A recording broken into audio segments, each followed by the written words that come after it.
बात है, एक गांव में एक बूढ़ी अम्मा रहती थी। उस बूढ़ी अम्मा के परिवार में उसके सिवा और कोई भी नहीं था। वे बहुत अकेले रहती थी। हे भगवान, मैं इस अकेलेपन से अब ऊब गई हूँ। मुझे तो कोई पूछने वाला ही नहीं है। अब ये अकेलापन मुझे अच्छा नहीं लगता। उन बूढ़ी अम्मा को अपने अकेलेपन की बहुत चिंता होने लगी। तभी बूढ़ी अम्मा के द्वार पे एक संत आते हैं। अलग निरंजन, भिक्षाम दे, भिक्षाम दे। संत की आवाज सुनकर बूढ़ी अम्मा अपने द्वार पर आती है। तब बूढ़ी अम्मा देखती है एक तेजस्वी संत उनके द्वार पर खड़े हैं। हे माता, मुझे भिक्षा दीजिए। महाराज, आप मेरी कुटिया में आकर बैठिए, मैं आपके लिए कुछ अन्न लेके आती हूँ। बूढ़ी अम्मा ने उस संत को आदर संस्कार के साथ अपने घर में बैठाया।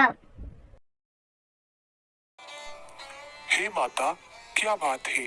आपके मुख को देखकर लगता है कि आप किसी गहन चिंता में हो। हे संत महाराज, मेरे परिवार में मेरे सिवा और कोई नहीं।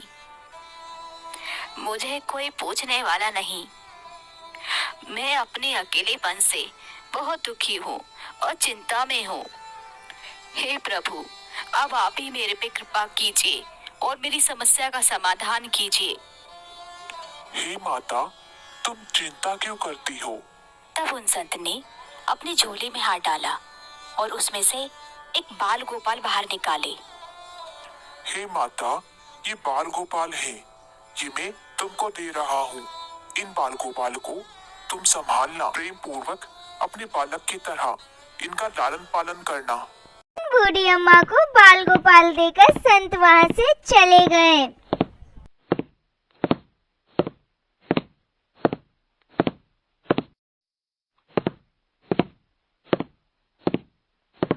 लड्डू गोपाल को पाकर बूढ़ी अम्मा बड़ी खुश हुई और रोज उन्हें स्नान करवाती, भोग लगाती, एक बच्चे की तरह उन्हें पालने लगी। बूढ़ी माता लड्डू गोपाल को एक पल के लिए भी अकेला नहीं छोड़ती। वो जहाँ जहाँ जाती अपने लाला को अपने साथ ले जाती।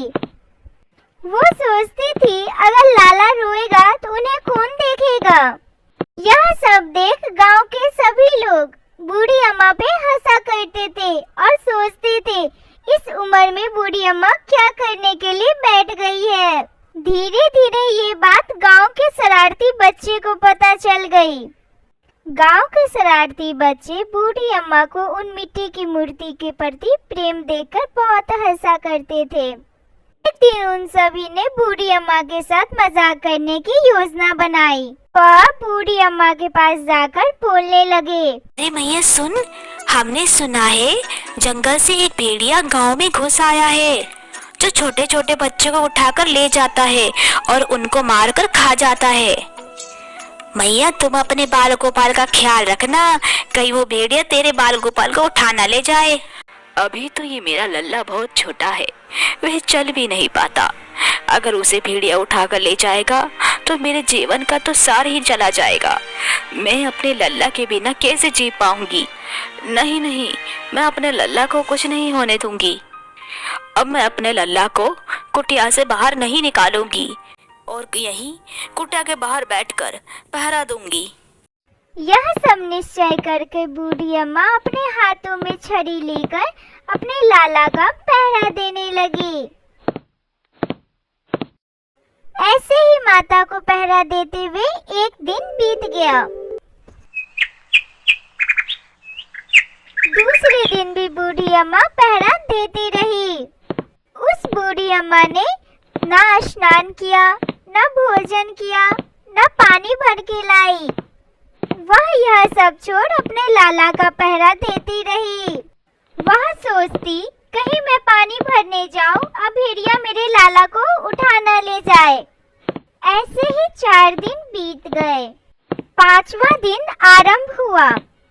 वे शरारती बच्चे बूढ़ी अम्मा को ऐसे पहरा देते हुए देख बहुत हंसने लगे। अरे मित्रों, ये देखो, ये बूढ़ी अम्मा अपने लाला के लिए अभी तक पहरा दे रही है। बूढ़ी अम्मा को ऐसे भूखे प्यासे दिन रात पहरा देते हुए देख गोलोक में बैठे श्री कृष्ण को माता की चिंता होने लगी। अपने लिए बूढ़ी अम्मा के मन में इतना प्रेम देख श्री कृष्ण रोने लगे और वह सोचने लगे, ये माता का मन कितना साफ है। यह दिन रात मेरी सेवा कर रही है। भेड़िया मुझे उठाकर न ले जाए, इसके कारण यह भूखे प्यासे मेरी पहरा दे रही है। श्री कृष्ण को रोता हुआ देख राधा रानी ने श्री कृष्ण से पूछा, हे प्रभु, क्या बात है? आज आपके नेत्रों में जल क्यों भर आया? हे प्रभु, कृपया बताने का कष्ट करे। हे राधा रानी, ये बूढ़ी माता मेरे बाल गोपाल स्वरूप का कितना ध्यान रख रही है। मेरी चिंता में उसने 5 दिन से कुछ नहीं खाया। वह भेड़िए से मेरी रक्षा करने के लिए बिना पलके झपकाए दिन रात पहरा दे रही है। ये बूढ़ी माता मेरे से कितना प्रेम करती है। हे राधा रानी, मेरा मन है मैं ऐसी माता के दर्शन करने जाऊं।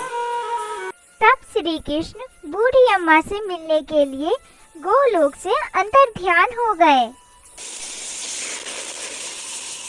और वह धरती पर पधार गए।